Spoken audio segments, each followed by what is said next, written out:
do think you guys ignore some of the very real traction, not ignore, but underestimate some of the very real traction of these green shoots. Texas Tribune, which has a focus on transparency and state government in Texas, just busted through every fundraising goal they have. They have a hybrid model of journalism. MinnPost gaining traction in Minneapolis, Voice of San Diego starting to come on.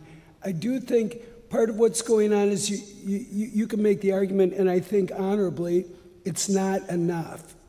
But that's not how change occurs. You don't flip the switch on the future and walk into a bright future.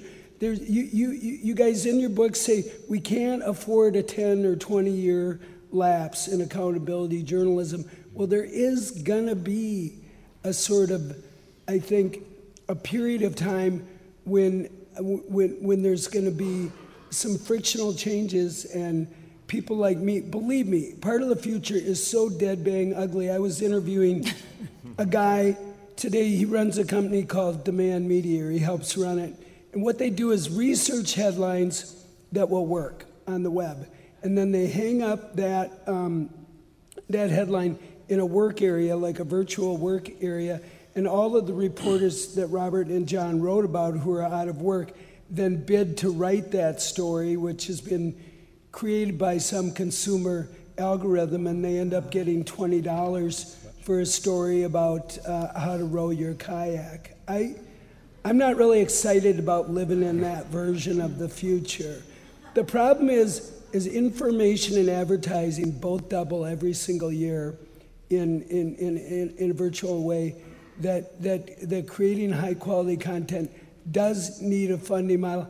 I don't view government as either dependable, as efficacious, and as capable.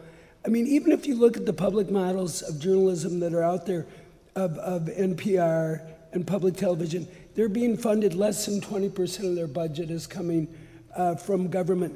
People have to index in and vote in favor of efficacious, trusted information, and to say over the long haul, at a time when we can't fund schools, we can't fund the infrastructure that you were talking about, where we're closing St. Vincent's Hospital, where we're working on a 6-year-old textbooks, to say, well, we really need to line up and fund journalism going forward. You all read this story today about 10 years of deficits going forward. The answer to everything is government money over and over again.